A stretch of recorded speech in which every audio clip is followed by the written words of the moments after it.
Welcome to my channel. My name is Emmy from Emmy Evolving. If this is your first time joining me, thank you for finding me.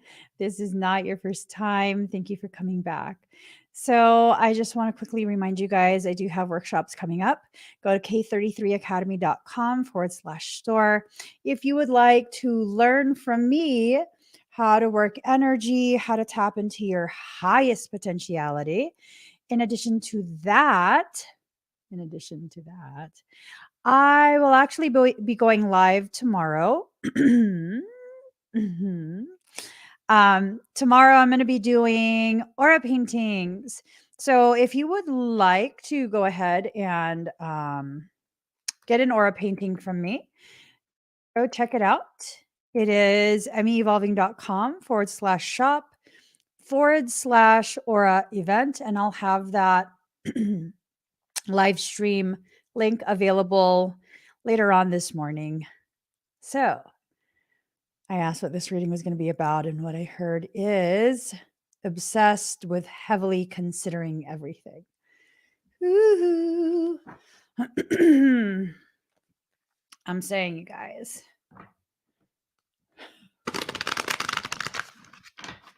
Okay, what's happening?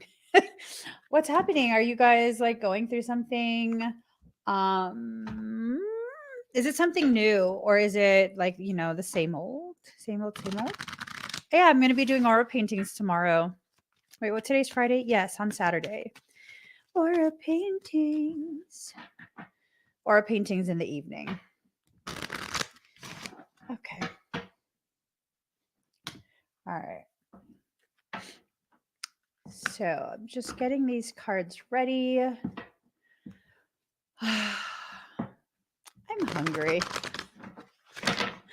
I'm hungry. So I'm going to make this as quick as I possibly can, which is not quick. It's not quick. It's okay.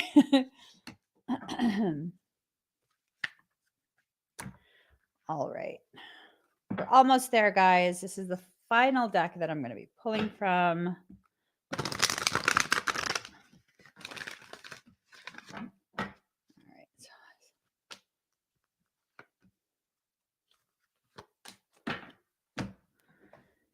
Okay. Let's get started.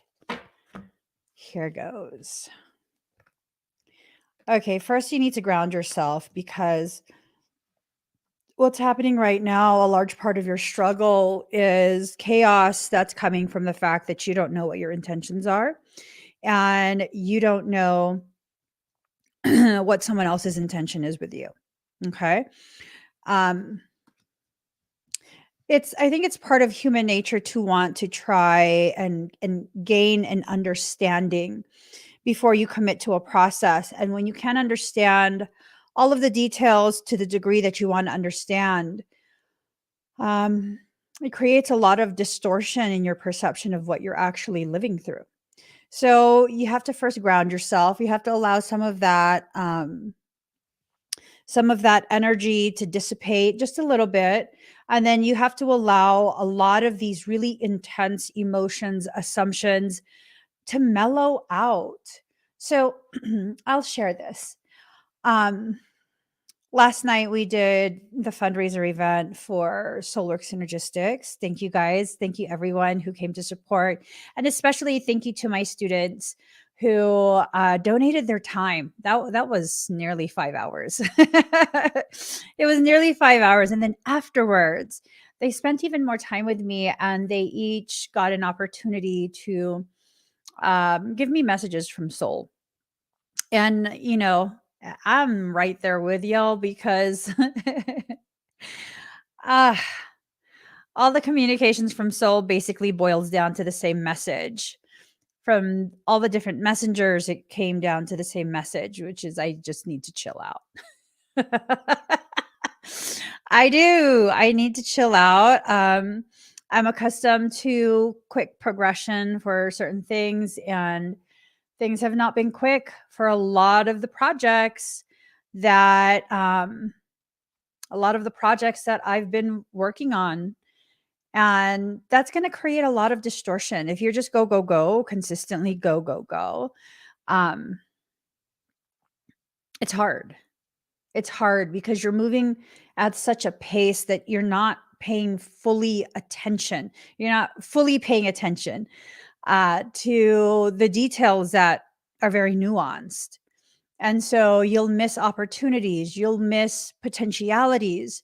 You just, you just got to slow down. That's it.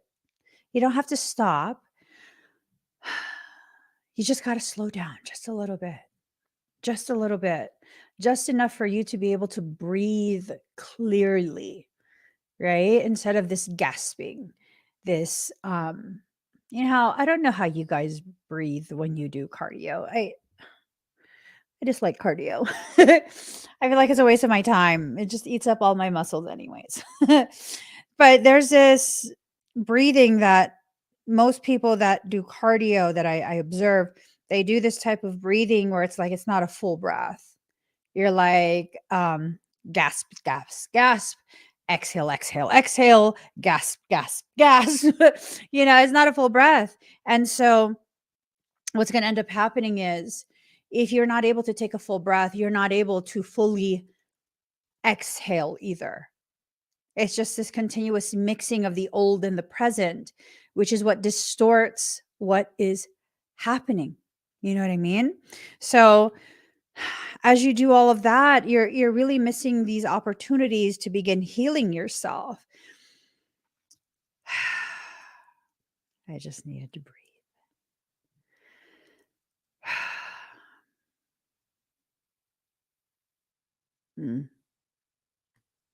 Right. For some, we have to be careful about entering into an incubation period. That would be kind of like almost like an overreaction, right? You have to be careful that when you're correcting something that's imbalanced, that you don't overdo it and swing too far wildly over to the other end of the spectrum.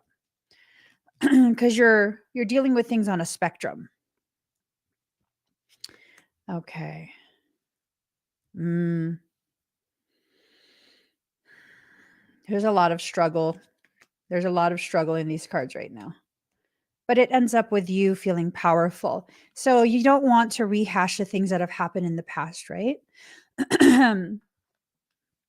This need to remember the things, the events as they transpired.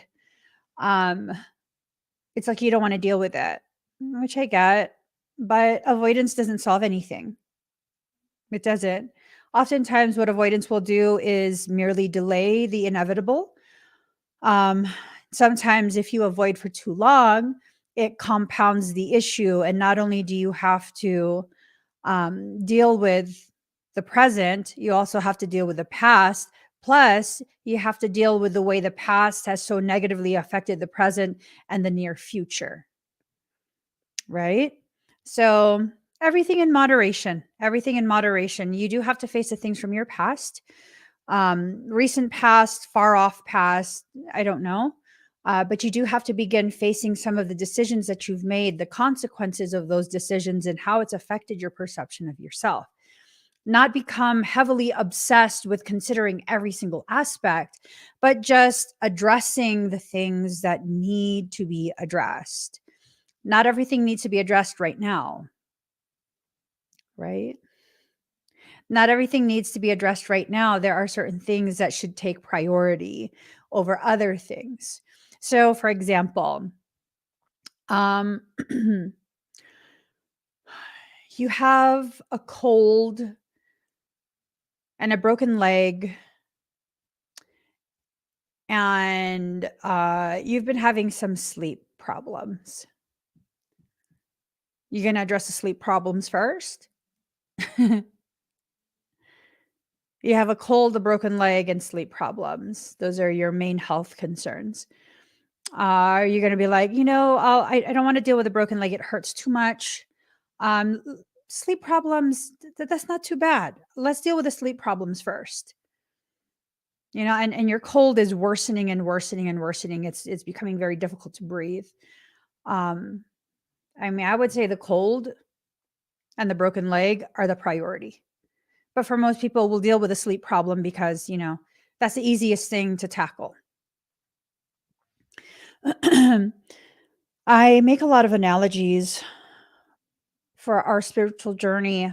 And I use gym situations for that analogy. um, see, what people think is that they have to do so much cardio and then they have to lift the weights and then they have to finish it off with cardio again. And that's just not true. That's not true. When you burn up all of your energetic reserves doing cardio, you're not going to be able to lift as heavy. You're not going to be able to maximize your growth. So if you're going to do some cardio in the beginning, do 10, 15 minutes just to warm yourself up. Or you could do stretches, and that will help with the flow before you start lifting. You have a finite amount of stored energy that you can use. Finite meaning limited. If you're going to use up that energy working on your biceps rather than your entire back and finish it off with biceps, the larger the muscle group that you work on, the more profound the workout. Those muscle groups are going to recruit so much of your stored energy. So if you're going to try and do very heavy squats, very heavy leg presses, and then you're going to try and do biceps. Yeah, that'll work. But if what I'm going to do is I'm going to blast my glutes, which is not a huge muscle group, blast my glutes because society tells us I have to have a big booty. And then I'm going to try and do squats. I've taxed myself already. I can't properly hinge because now those muscles are exhausted. So other muscles will be recruited and I don't have the energy. I've now set myself up for injury. When you address your spiritual process in a way that does not flow how your soul designed it to flow, you're going to set yourself up for a world of hurt. And then you're going to become heavily obsessed with considering all the ways in which you've failed. You're going to consider all the ways in which you've messed up, made things worse, how you're not going to be able to do it.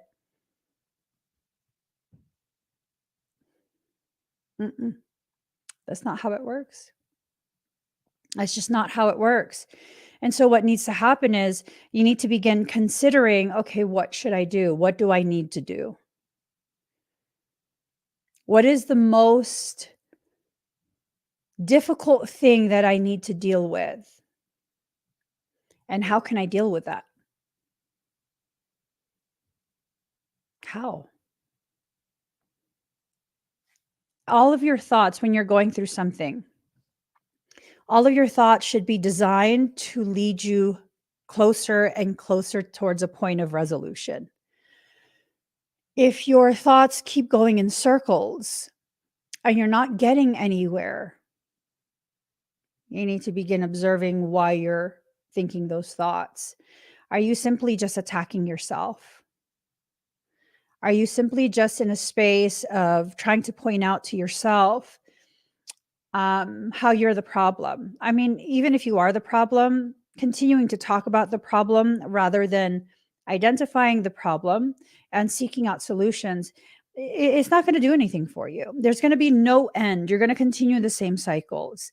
And I'm assuming that you come and join me for these live streams because you want out of the problem. You want to resolve the problems. You want to get to a place where you're experiencing life in a new way, a more fruitful, more beneficial, more self-loving type way, right? Union in reverse.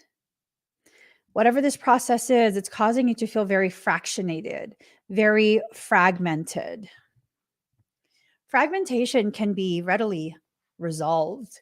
Consciousness fragmentation, where You're dissociating from certain parts of yourself and you're allowing yourself to take on identities that really are not yours, just for the sake of fitting in, just for the sake of appeasing the demanding people in your environment. I mean, we have to bring back all our parts. We have to allow ourselves to embrace all the parts of us. There's a lack of balance, right? That lack of balance is needing to be addressed. If you can find your center point, the balance is a natural byproduct of being centered. You don't have to put effort into it. You have to find your space of center. There's a cushion of darkness and a cushion of light on either end of the spectrum when you are in center.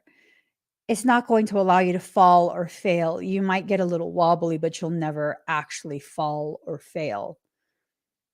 You might have moments of redirection, right? For example, someone had a reading yesterday, and they were sharing that it had to do, their intense emotions really had to do with, they got news earlier that day. I believe they were trying to buy a house, I think. They're trying to buy a house, and then they realized that they weren't able to right now. And, that's very disappointing, right? When you're all excited about all of these different potentialities, and then you find out, nope, not right now. But here's the thing, there's a redirection that's happening. They're being protected from doing something that they are destined to do at the wrong time, right? And being able to know, like, okay, I'm centered in my truth. Right now is just not the time, but it will be time. I just have to be a little bit patient. And they have that cushion of the shadow and the light. And they were a little wobbly. Hearing that news can make you wobbly, absolutely. But they didn't actually fall on their butt. They were merely redirected. Everything that you're going through, all these things that you're considering heavily, all of these things that you're bordering on the cusp of being obsessed with, right? It's leading to you reclaiming more of your power, understanding how powerful you are is part of the process of you reclaiming your power. How are you going to reclaim your power if you don't know how powerful you are? At least to some degree. So, do you guys know how powerful you are? Do you have any idea of your intrinsic power? Any idea at all?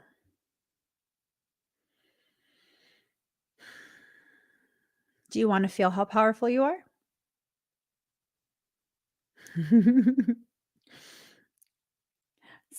Let's do this. I love dilating pathways temporarily so people will understand how powerful they are. So, oopsie. What I want you to do, if you would like to, yes, right. Hashtag power in the comments. Hashtag power. I'm just going to get myself a little song.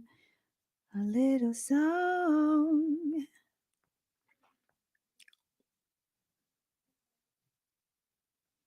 Power has nothing to do with good or evil. It's a person's heart. All right.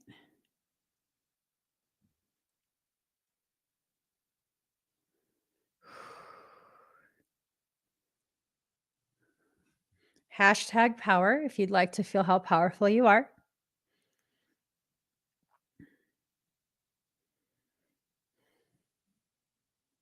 Breathe very deep, very slow.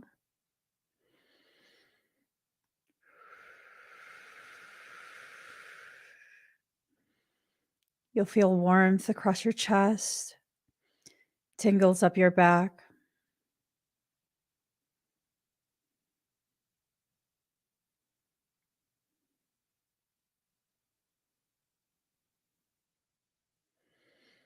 Your breath will start to quicken. Slow it down.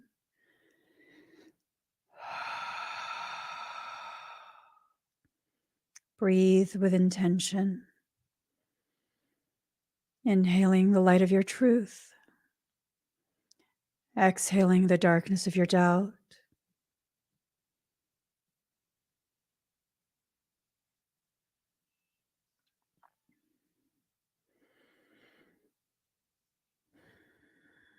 For those of you sensitive to energy, you might begin to feel the sensation of climbing altitude.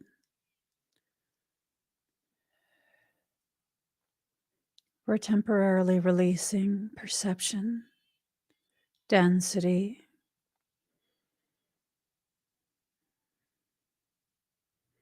Feel the energy running through your veins.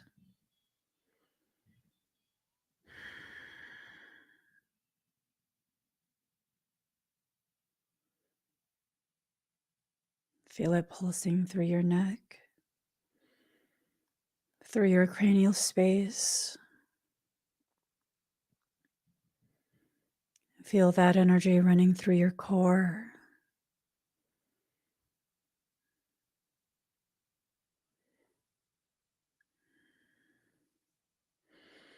Feel the emotions rise as you recognize,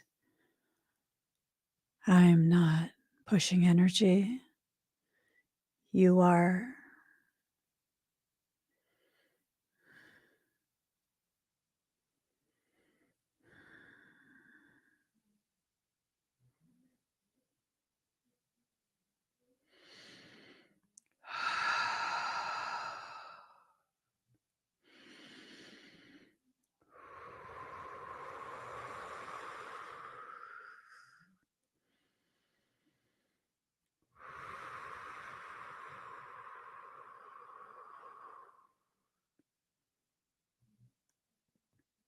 Breathe very deep, very slow.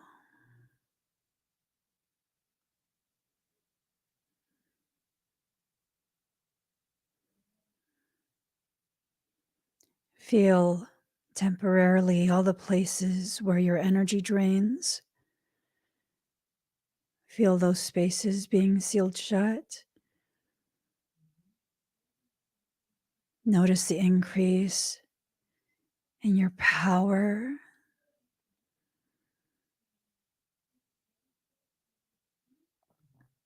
I'm going to temporarily clamp all the unnecessary cords, these tethers that keep you bound to lower spaces, that allow others to drain you.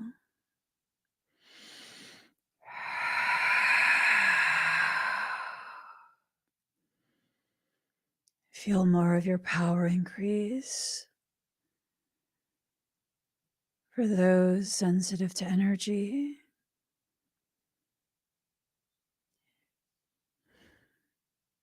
you might even begin to feel as though you're floating.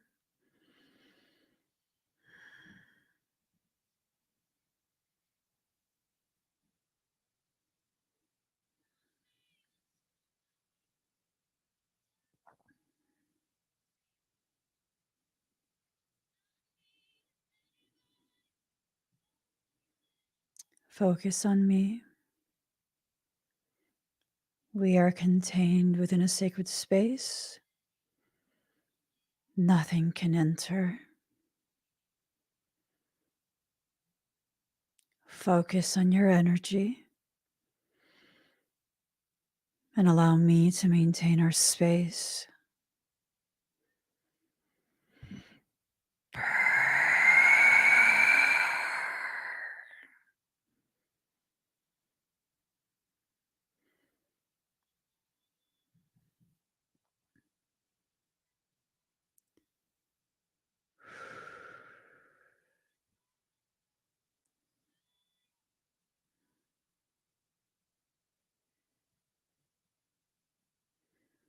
Breathe.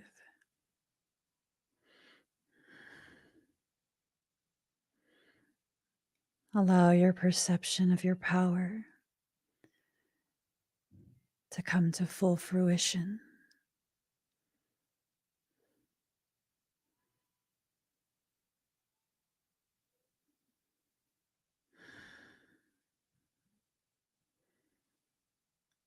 For those sensitive to energy, you might begin to feel a rain shower of tingles from your crown, down your shoulders and arms, down your chest and your back, your hips and your thighs, down your legs, puddling at your feet.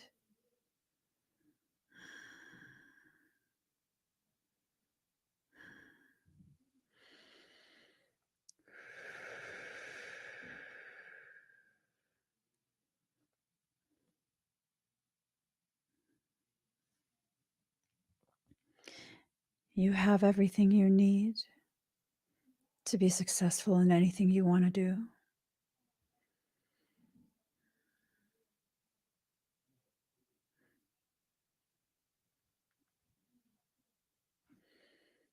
Take one more deep breath in. Slow exhale out.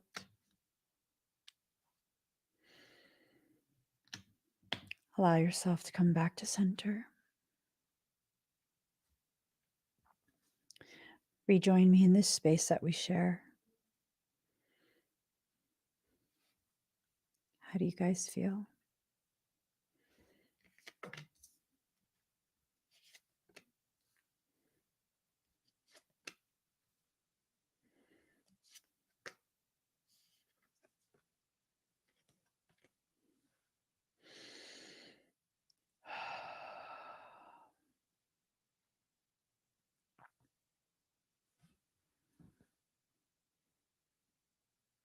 I feel cold.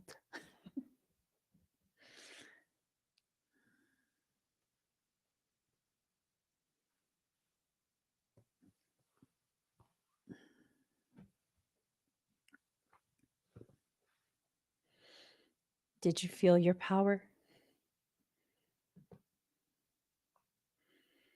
Did you feel what you have been given the authority to wield?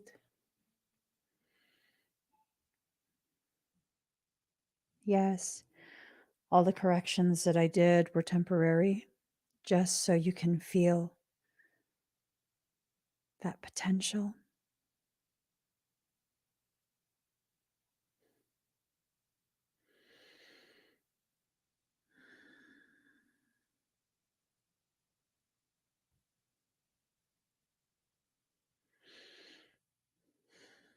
We all have a potential that we don't recognize yet.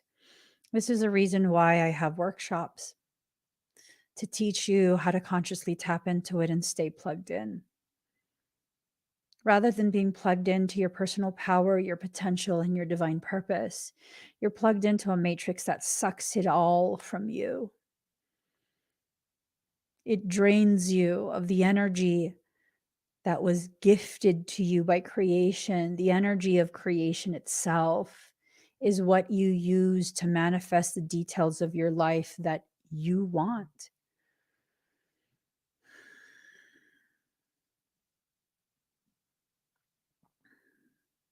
So you have to allow this process. Allow this process. And if you want to take it further, if you want to learn more, go do one of the workshops.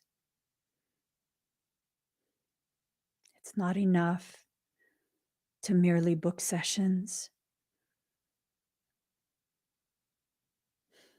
What you should truly be doing is investing in your growth,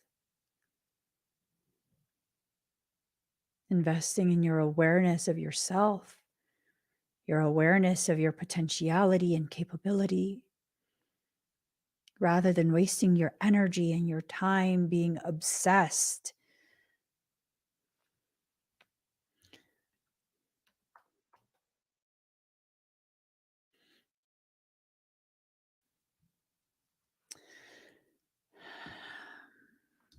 There is beauty. There is beauty around you always. The way you see yourself, the way you see your life. If you don't see the beauty in life, it's because you've blinded yourself to it. You've allowed yourself to begin believing, taken in as truth, these distorted very, very distorted definitions of words that existed before the people who distorted the meaning were ever in existence. It's time to redefine your perception of yourself and your life. For some, you need to focus on cultivating romantic love. For most, no, this is a waste of your time.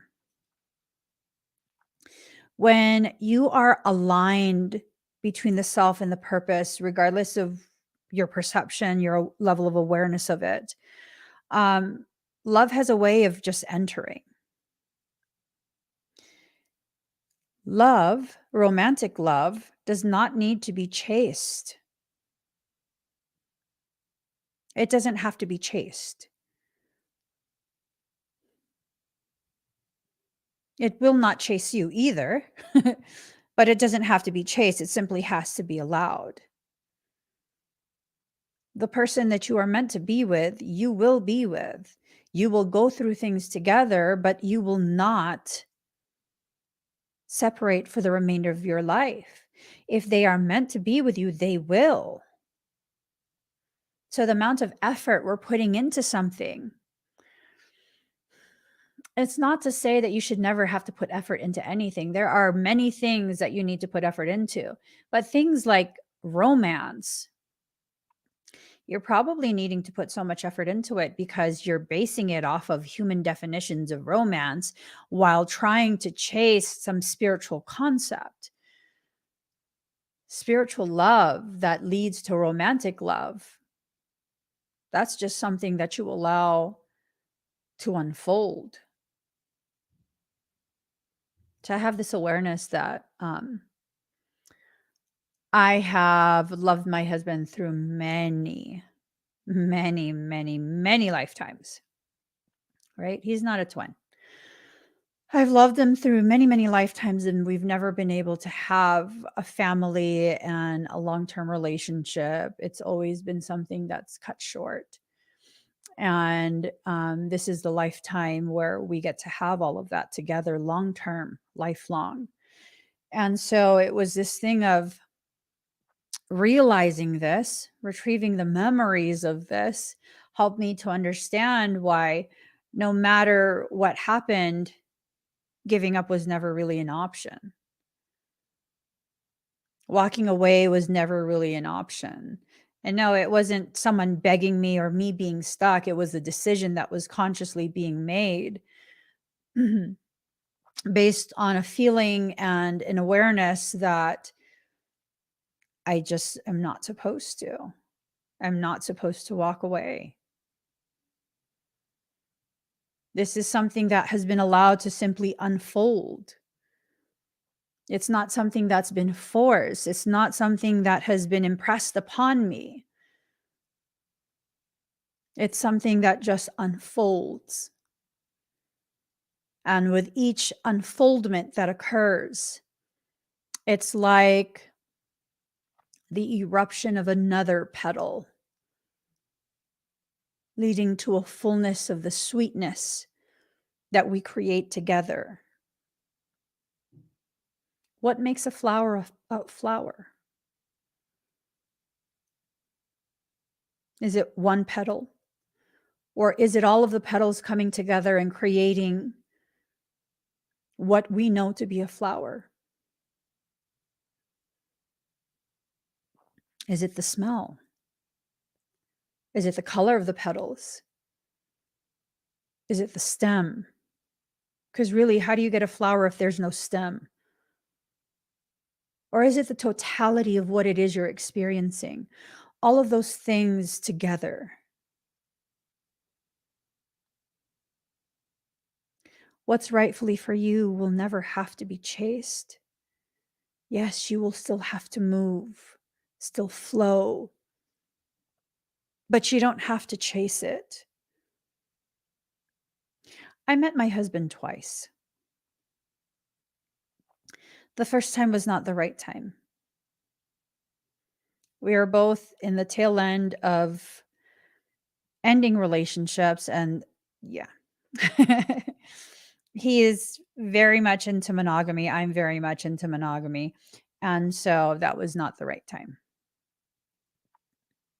And then about a year later, he met me again. And it was the right time. Because we both were available. There was no chasing involved. There was simply a flow in the same direction together side by side. And it's been that flow for, I don't know, 24 years. It's been that same flow. Whatever direction I flow, he does not stop me. He doesn't dictate to me. He might ask questions. Because let's face it, I'm living chaos. But he never tries to rein in my chaos. He simply flows with me. And it's not this thing that I have an expectation that he has to choose to flow with me for always. No. It's this thing of as long as we flow, it's beautiful. And when we no longer flow together, we still will flow, just in separate directions. That there doesn't need to be a hatred. Just because the expectation of lifelong was not met. Or was it? Because it's said that you live multiple lifetimes in one life. I've changed the person that I am over and over and over through the entire course of my life. Who I am today, right now, is a completely different person than who I was last year, same time.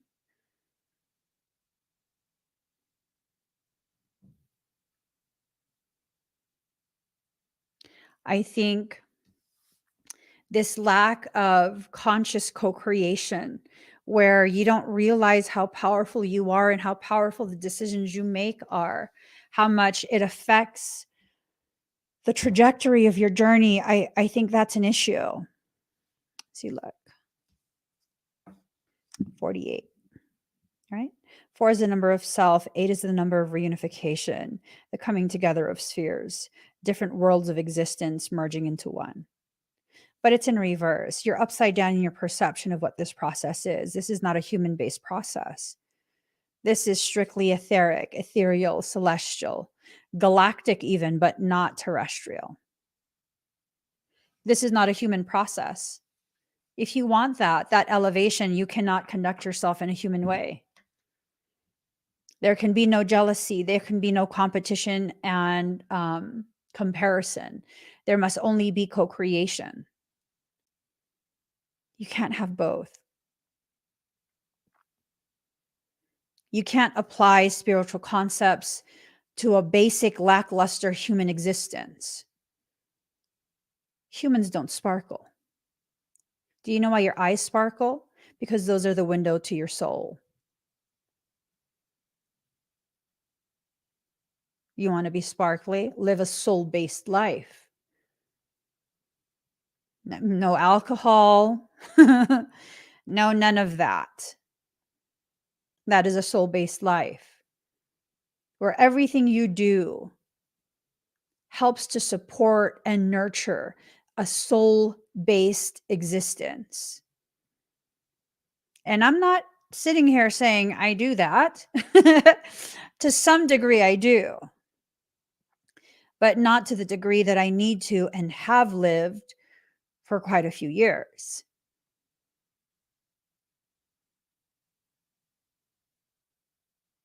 When you live a very soul-based life, where every decision, everything you take into your temple is based on the need of soul, you defy all of these human standards, these human spectrums. You become forever youthful. Not just in your appearance and aesthetics, but also in your mindset and your capacity to have neuroplasticity to the degree where you can't be stopped. Yes, you are still in human form. Yes, you need to address the human things. But you can't be having this basic lackluster human existence and then try and also be this very elevated guru of a soul. That just they don't they don't blend. They don't. It's like trying to get oil and water to mix. You're not going to. You can emulsify it to the degree that little droplets of oil are suspended in the water, but they never actually truly mix. They don't become homogeneous. They don't become one thing. Eventually, with time, if you don't put stabilizers in there, they will separate. So what can you use as a stabilizer for your human existence and your soul-based existence? And I think that's where you'll find your answers, seeking out what stabilizes you, whether it's the presence of a person who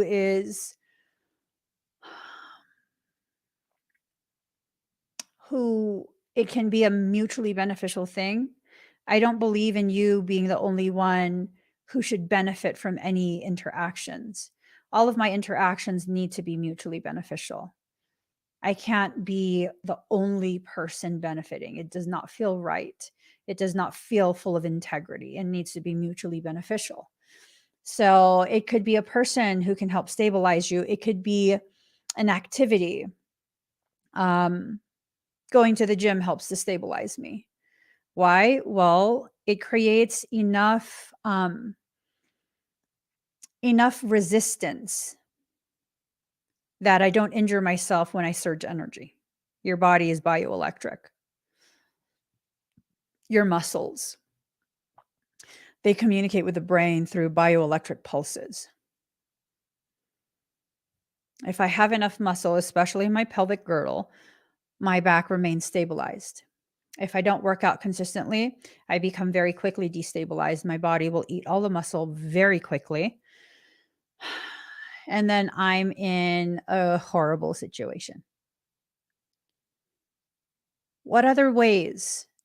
A detox that can cleanse out the impurities that need to be cleansed out. It can free up the organs to begin functioning in optimal levels. Your organs are connected to specific emotions, specific processes, as well as specific emotions. They're also connected to specific elements as well as specific chakras. Chakras are the communication centers. That's the entry point for your physical body to speak to your ethereal soul. How are you going to communicate with chakras? Chakras are energy. Physical body is physical. Fascia. Fascia. Deep fascia, superficial fascia, all your fascia. Every single muscle is wrapped in fascia. To your whole butt, that's wrapped in fascia. Did you know you have 3 components to your butt? Your chest. That's all wrapped in fascia. People think your pectorals, that's your chest, it's just one muscle. It's not. Pectoralis major, pectoralis minor. You have components to that. So you have the components wrapped in fascia and the whole thing wrapped in another layer of fascia. Fascia and fascia and fascia. And that's what communicates with your chakras. You see, your body is telling you the parts of you that are unhealthy. And what emotions you feel, that's telling you which organs are overloaded. Whatever organs are overloaded, those are the bands of frequency that exist within you that you're having trouble accessing.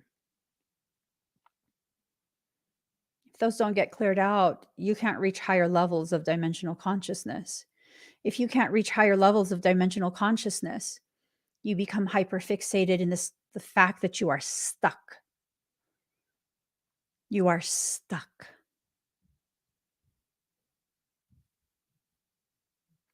Obsessed with heavily considering everything. Everything except the causations and the solutions. If you are obsessed with heavily considering everything and you've been stuck there, that means you're considering everything except the root causation and the solution.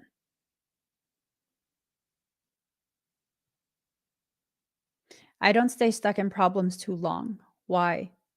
Because whatever it is I'm going to hyperfixate on, it's the identification of the issue, the root causation, and the identification of potential resolutions. How will I resolve this? Let me begin plugging away and seeing which one is a usable type of solution, something I can implement long term to provide true resolution to an issue, not just a band-aid. I'm the person where I don't want a band-aid. I don't want a quick fix. I want it actually fixed. Don't waste my time. I'm just, no. Adding glitter to broken glass is not going to fix it. It's just going to make it messy. However, if you know how to use compounds, you could potentially restore that glass if the break is not too big.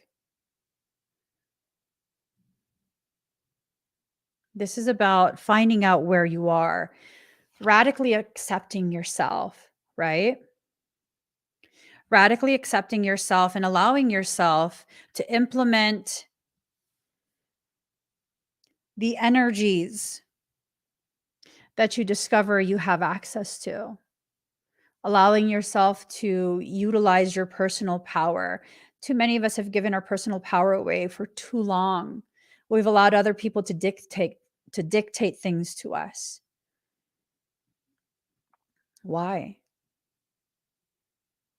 I once had someone who hired me for a parasitic situation.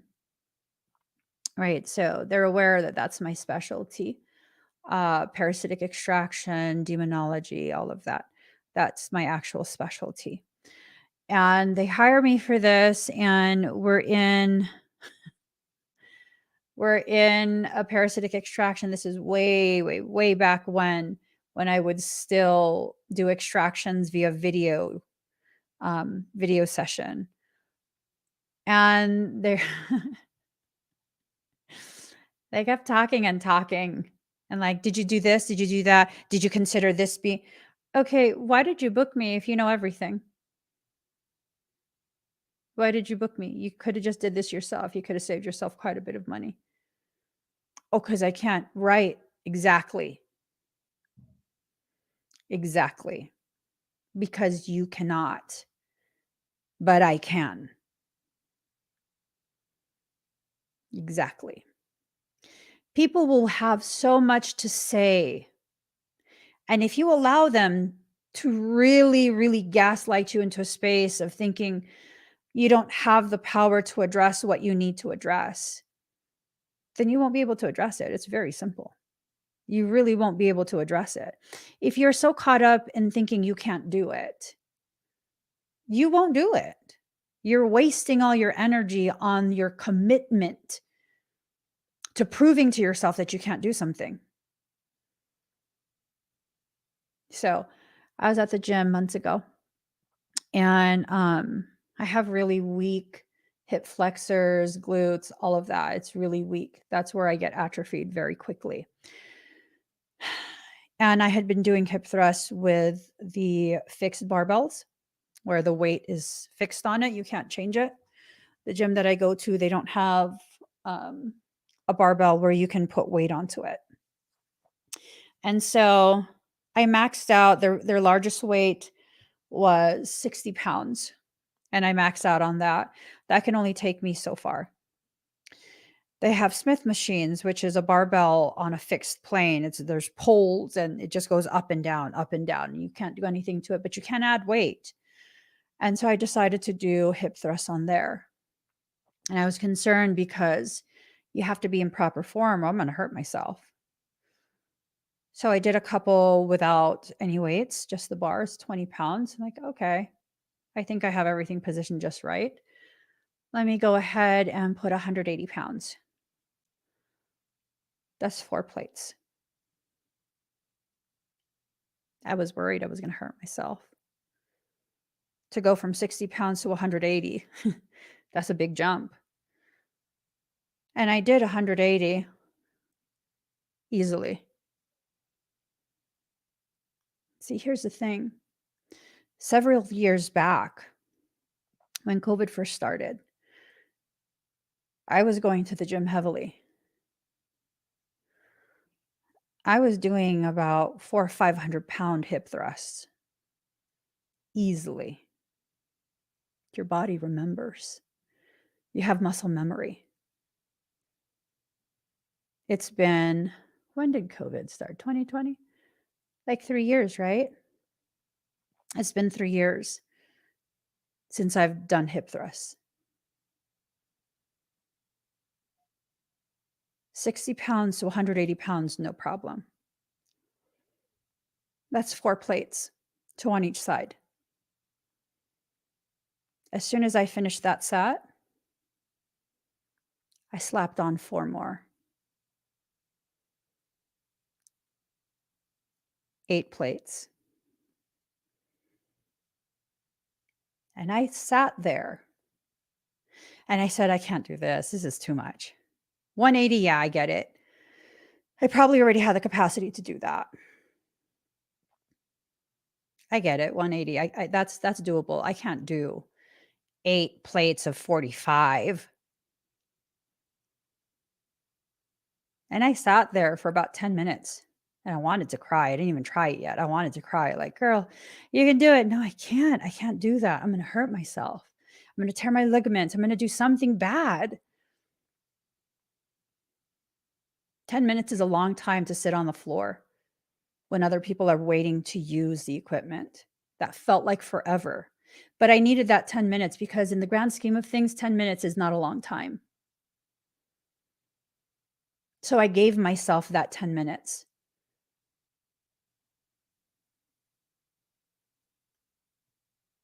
And I lifted the shit out of 8 pounds. Oh, 8 plates. And I proved it to myself.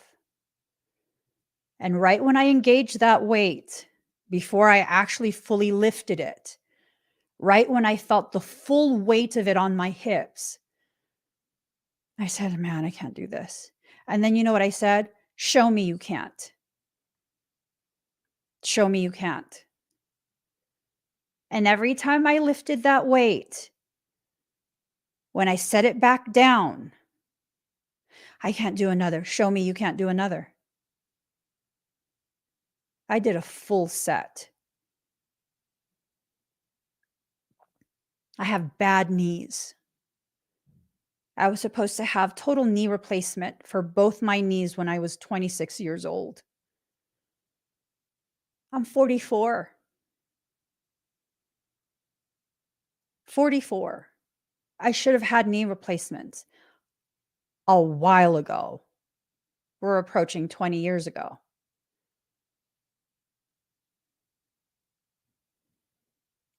Decided to do leg presses. I'm just shy of 500 at this point. 15 reps for each set. 500 pounds per rep. No injury. Why?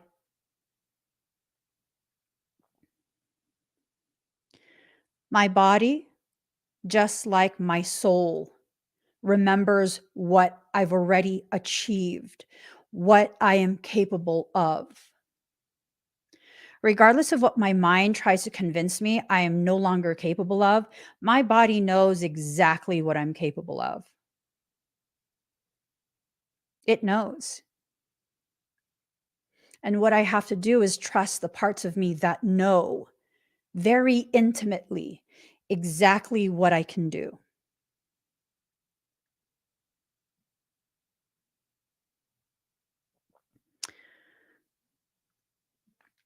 The knees are important. If you're doing a compound movement, the knees are very, very important. There's no way you're not putting pressure on your knees doing a reclined leg press at just about 500 pounds. There's no way. There is absolutely no way. There is no way you're not putting pressure on your knees. I'm basically laying on my back, kicking the weights up. And these are controlled movements, full range of motion, controlled movements. There is no way that there is no pressure on the knees. Yes, my knees are wrapped.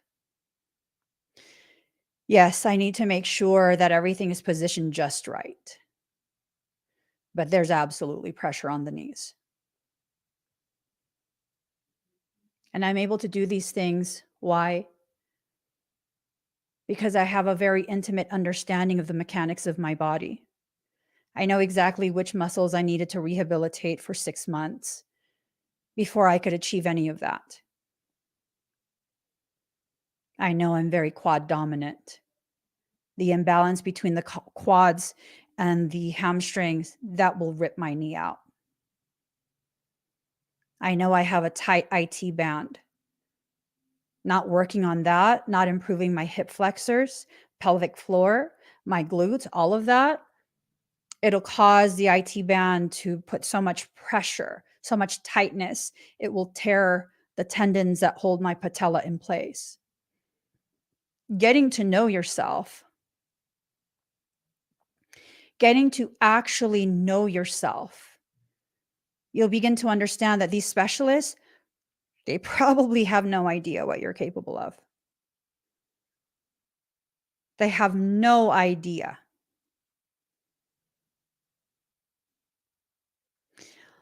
A lot of the reason that I've had back and knee issues was because of the rejection of myself. You can look this up. There's plenty of scientific studies, people who are trying to merge science with spirituality. Look up the psoas muscle. Look up the way knee pain is about the rejection of self. Because at 26, I didn't know any better but to reject myself, to hate myself for not being like everyone else, for knowing to the degree of personal pain how different I am from other people. So, how did I undo my injuries? I began to teach myself the intimate relationship between the physicality and the emotions. Your emotions will register in your body. I have autoimmune conditions. How did I get that? Because I attack myself consistently. Mentally, emotionally, I would attack myself regularly. And if you've seen me be vicious online, you have no idea of the degree of my viciousness with myself. There's no way I would not have developed an autoimmune condition with my ability to internalize things so intensely. A lot of what we're taught about our physical body, our health, mental health, emotional health, physiological health, it's not what you think. It's not what they say. There have been many, many, many things that I have worked on within myself and helped other people to work on. Things that modern medicine says cannot be resolved. There's no cure.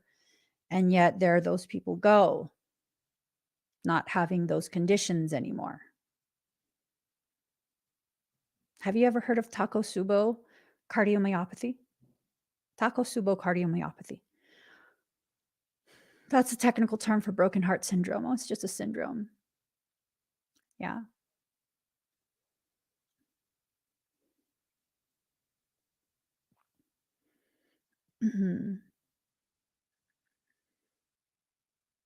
Syndrome means science doesn't understand it. It's a group of symptoms that they don't understand the root causation of.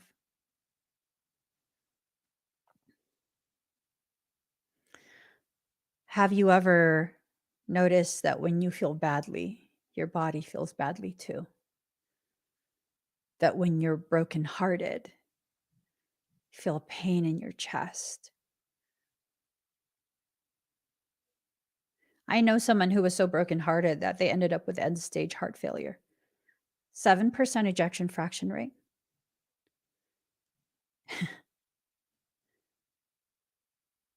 Qualified for a heart transplant. I would say that's not just a syndrome anymore. That's not just like, oh, you're just being emotional. No. No.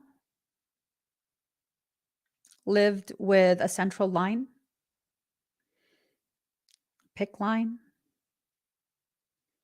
quite a long time on a continuous IV pump with very expensive medication, running through a pump 24 hours a day, or risk dying.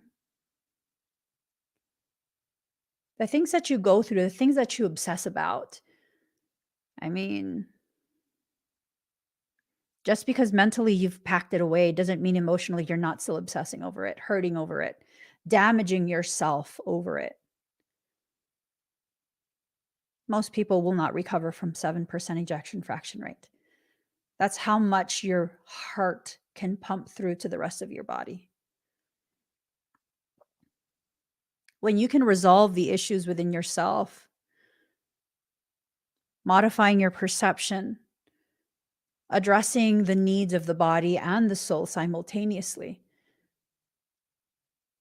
doctors still don't know what happened. They don't understand how it was reversed. And it was reversed pretty much overnight.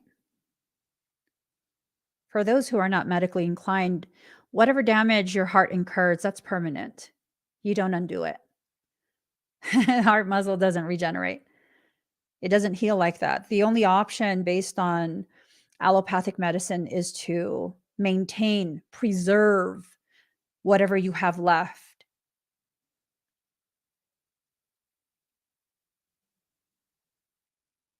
With full diagnostics, we were able to reverse it completely.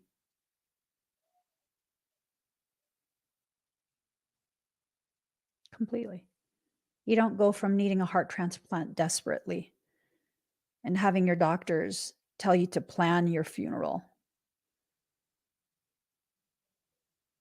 to suddenly being okay.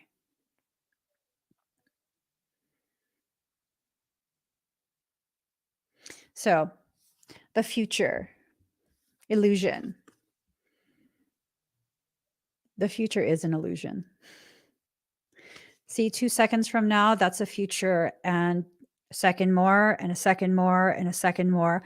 Every second right before the one you're in is the future. So the future is nothing but a series of perceived potential events that may or may not come to fruition in the way that you assume it will. Right? We have to figure out what it is that's making us lack the ability to love ourselves unconditionally when we need it the most.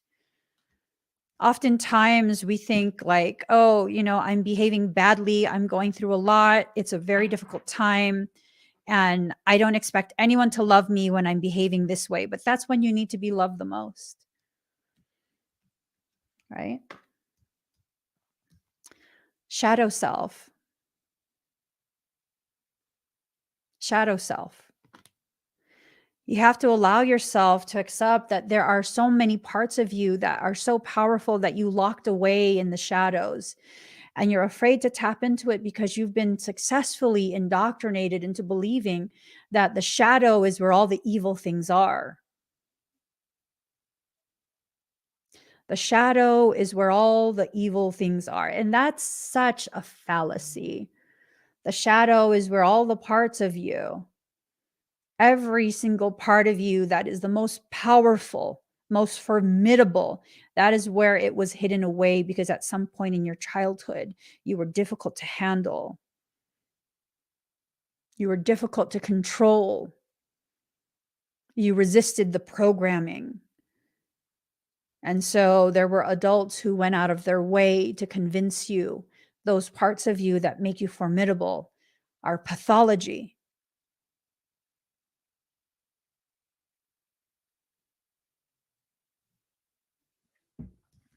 You don't believe in yourself.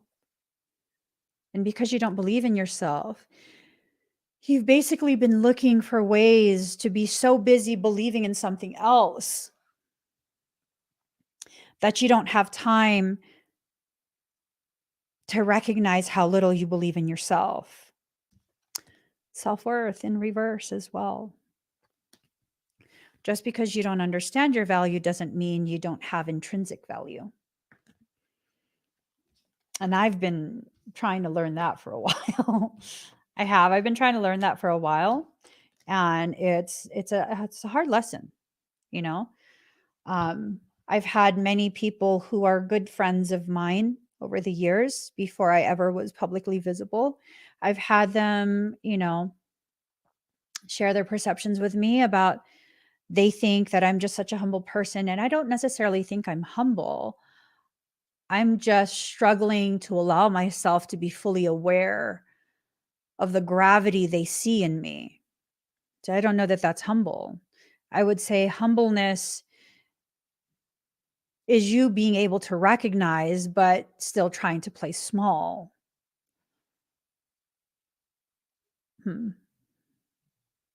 Definitely something that still needs to be worked on. Transformation in reverse, not allowing yourself to change. You go through seasons in your life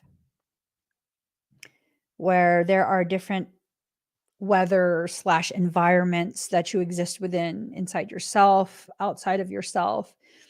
And as you guys know, the seasons are so different.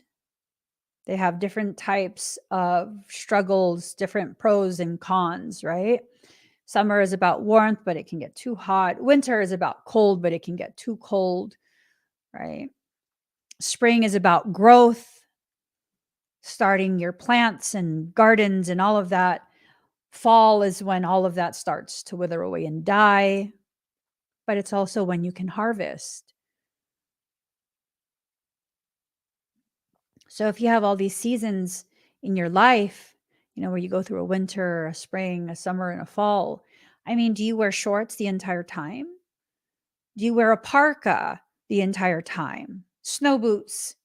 I mean, you got to change your attire so that it's appropriate for the season that you're in.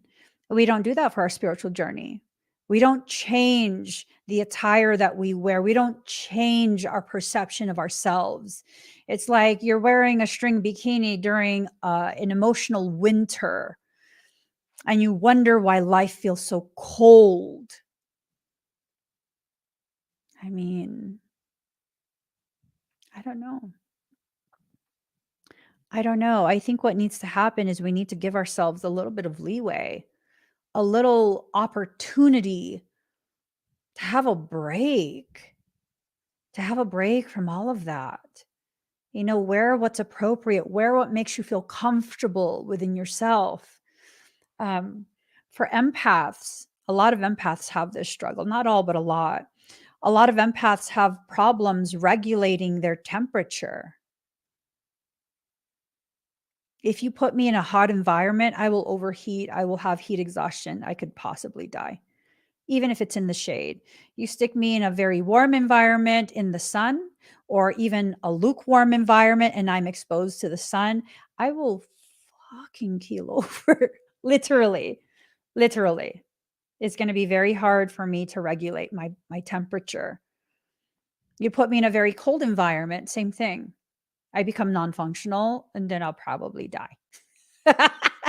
I'm not even joking. I can experience hypothermia very quickly. Why is that?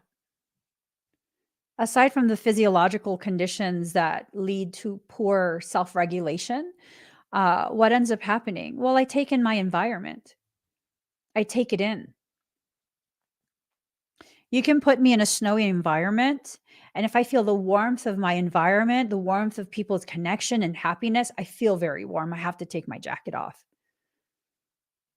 You could put me in the sunshine, all nice and warm, but when people start to act cold to each other, I get very cold. I get chilled down to my bones, and it does not feel good. I have to leave that environment. I don't like it. It doesn't feel good. I feel sick. You are very sensitive to the environment you force yourself to remain in, obsessed with heavily considering everything except what you need to consider about yourself, accept your needs, accept the solutions that will give you the resolution you have been craving this entire time. This is about refusal to accept your strength, right? Communication. Okay. This black and white communication, very sterile, lacking emotion, lacking true, I guess, true disclosure of what needs to be disclosed. That mirrored souls card, yes, full of color, but in reverse, this upside down perception, this assumption that it can't possibly be what we are feeling, this knee-jerk feeling that we have of what it is. It's maybe it's a trick. Maybe what you need to do is surrender to the process. Maybe that's what you need to do. Just surrender to it. Allow yourself to be fully present in it. Allow yourself the opportunity to experience the potentiality that's being presented to you. You can't say that you didn't want the pain that you're living through when all of the actions you took, you knew would lead you there. Maybe the issue is not there's an issue, but that you want to have an issue. And obviously that's not going to be for everyone. That message will be for those who need to be called out. And the reality is the only one calling you out is yourself, because I don't know who's watching this live stream. I don't know your history. I don't know how these words will affect you. Have you ever noticed that there are some people who are hypersensitive and everything you say really just offends them? They think everything is about them. Yeah, that's probably because no one's ever taken you into consideration. And so you're accustomed to having to fight to exist. It probably also is because you're so accustomed to choosing the things that lead to a verification of your belief that the people who convince you that you're horrible and that you're the issue, that they're right. Yeah, I'm just saying. You're going to have to move past that by going through it. You have to go through it and be very aware of the process you're in. This process of recognizing the ways in which you create the problems for yourself. And this is not about blame. This is not about trying to convince you that you're the drama. This is about trying to help you see that if you don't like the drama, these are the behaviors that you no longer should participate in. These are the behaviors and situations and environments that are very, very unhealthy for you. And once you recognize something is unhealthy for you, you then have an obligation to yourself to no longer do that. Right? I mean, I'd like to think that's right. But some people will try and create, I guess you could say, excuses as to why they should not be held accountable for their own decisions that have had an effect on their own life. And that's up to you. It's really up to you. It's your life. It's your life, right? How can I say that? Well, because it is your life. And when I get sick and tired of witnessing and being dragged into the struggles you create for yourself, I have the ability to walk away. I don't have to deal with that. You do, because it's your life. No matter where you walk, because it's your life, you're going to keep having to deal with that. You exit out of that environment and into this one, you brought that with you. You're going to create that on that new environment too. It's your life. Yeah. That's what people don't understand. It's like no one else is responsible for you.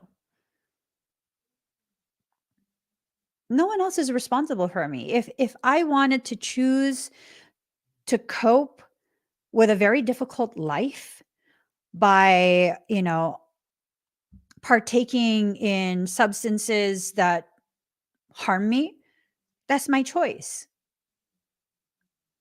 If I choose to shut down, that's my choice. If I choose to do what I need to do to heal myself, that's also my choice. That's my choice. I was taking a shower. I don't know if it was this morning or if it was the other day. And I was thinking about my hormone health. And I was thinking about how the hormone imbalances began when I was in my early to mid 20s after I had my first child. And I was so convinced because of the environment that I'm in that that's it. I'm a mom now. So it's kind of like, I don't want to be one of those, whatever the hell that means. One of those who I guess like to pretend their behavior looks as though they're pretending they don't have kids yet. Like I had convinced myself that that's it. It's just my health will decline from here because now I'm a mom. And that's what happens to moms. Their health declines because in order to be a good mom, you have to be a good martyr, right? Like who cares about your health? Who cares about seeking out the solution for a problem that, because you're still young, you don't know the ramifications of that? And I was thinking in the shower, I really wish I had someone who could have told me your hormones are imbalanced. And so you need to begin, doing this, and this to rebalance it because the effects will be blah, blah, blah, blah, blah. And it's going to be very difficult. The longer you allow it to become established in your body, the more difficult it will be to correct it. I didn't have anyone to be a source of personal power, a source of encouragement, empowerment. I didn't have anyone to help me understand being a mom is not a death sentence. Being a mom is the very thing that should inspire you to become healthier and healthier, the healthiest version of you. Because you and your children deserve that. Months ago, I was going to go to the gym, and my youngest runs up to me and asks me for a hug before I go. And he's like, for his birthday, he already knows what he wants. And I was like, what would you like? And he said that for his birthday, we're not going to be allowed to go to the gym, and I'm not going to be allowed to live stream at all. And I'm not going to be allowed to work. I'm just going to sit there with him. And I said to him, okay, we could do that for your birthday. But just know that I have to go to the gym as often as I do because I want to be the healthiest possible person and live the longest possible life, because I don't want to just be able to play with you until you're an adult. I want to be able to be strong enough to play with your kids too. And then his eyes open wide. I was like, yeah. He's like, I'm going to have kids. I don't know. But if you do, I want to be able to play with them. I want to be able to carry them and do all these things with them that I can still do with you. So I have to do this. I don't just want to do this. I have to do this. I have to teach you that you need to take care of yourself, because everything that you watch me do, you are learning to do this for yourself too. Your standards for your self-love are based in what you see me do as your mom, what you see your dad do, right? Card number 17, Leo. I will. It's better to be looked over than overlooked. This is the card of honor and strength. Um, excuse me. When the Leo card comes up in a reading, expect to be at the center of something and be recognized. It may be to do with awards, a television appearance at a conference or a public forum, or any place where people gather. Your talents are about to be singled out for special recognition. So, this is the point where you need to really begin cultivating your understanding of how gifted you are. We're all gifted, but all gifted in different ways and to varying degrees of intensity, right? This is a time for standing out and making sure you are counted. You're going to be appreciated for your unique qualities. It's about to happen. Your life is soon to be filled with creative fun, optimism, and youthful adventure. This card can indicate romance entering into your life. It will be generous, open, and playful. It may be a connection where you will work together on an idea or possibly ventures with a vision that will create new things for the public to enjoy. The way you appear to others is important now. And this card indicates growth in both reputation and career. You may opt for a new look. If you are looking to change careers, something original or to do with the public will be likely. Whatever is happening, you're at the center of it all, and it will be an adventure.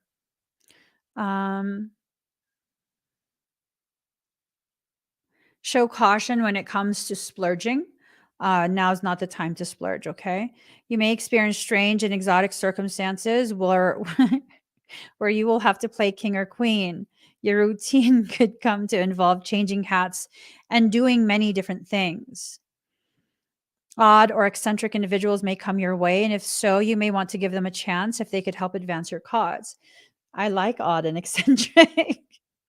I do. I do. Um, Be playful, be bold, and end up a winner because luck and light are on your side.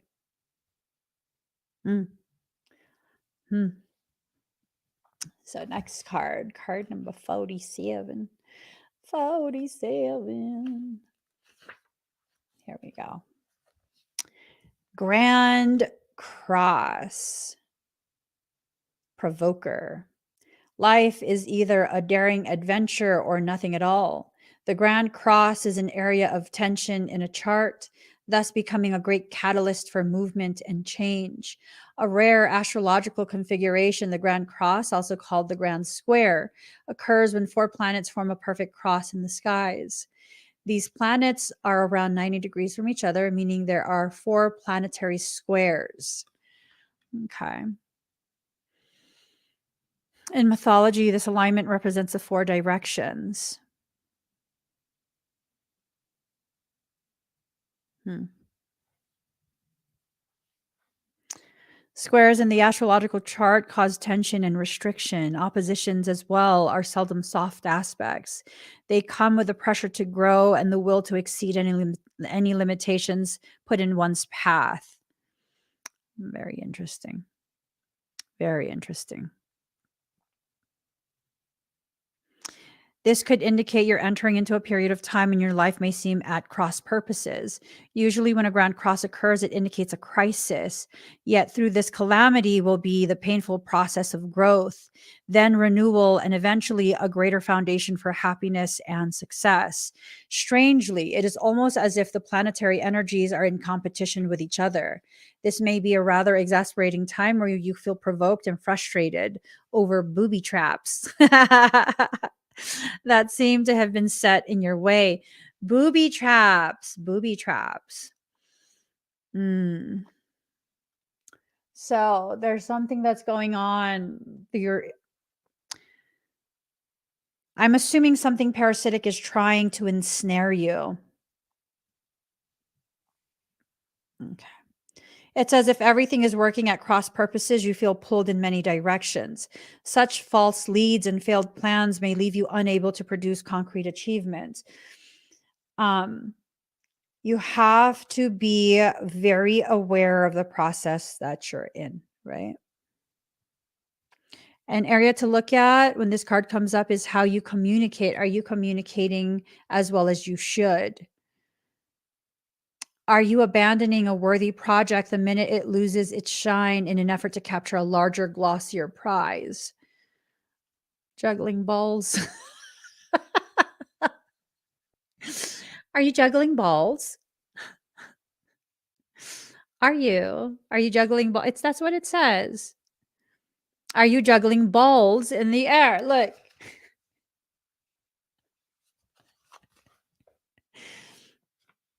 Are you juggling balls?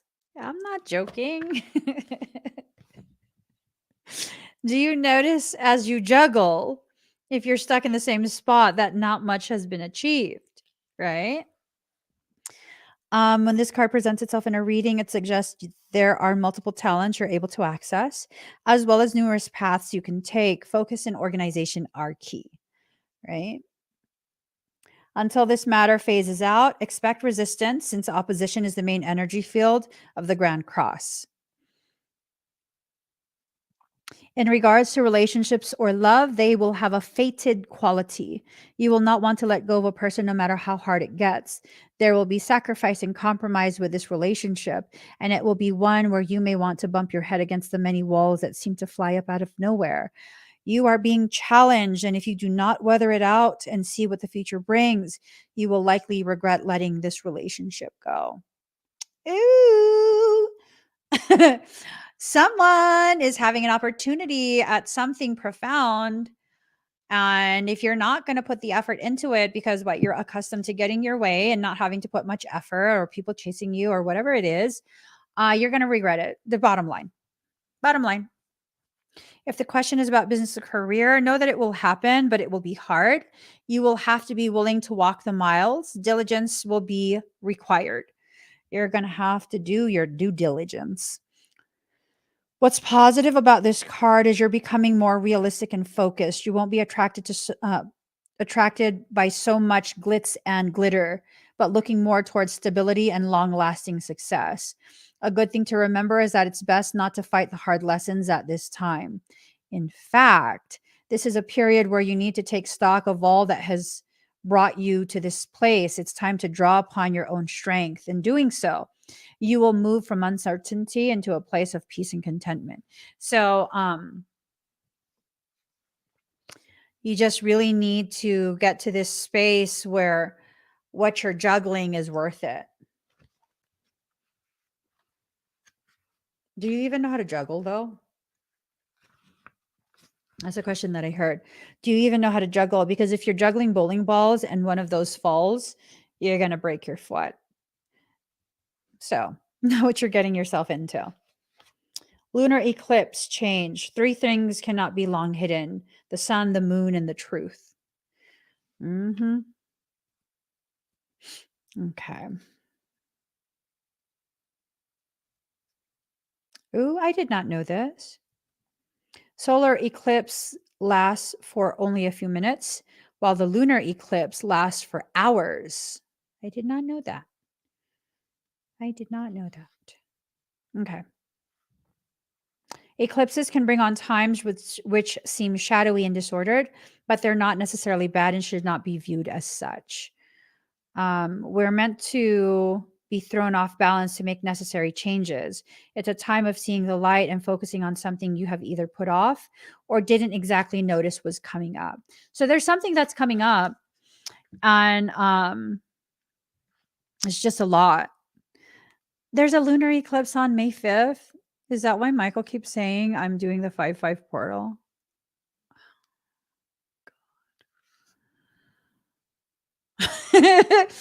That just killed my vibe. Okay. When this card presents itself in a reading, dramatic changes are in store. Such changes will likely be unexpected, the kind that might seem hard or will take some special effort on your part. These will not be gradual, easy, barely noticed transformations. Your world may be rattled somewhat. It will seem more like a revolution. Do not be alarmed, however, because this altering of your life is essential in getting you where you need to be. We are all here to share our gifts and lead others to theirs. It's never an easy path. Any number of things might happen, the ending or beginning of a transformative relationship.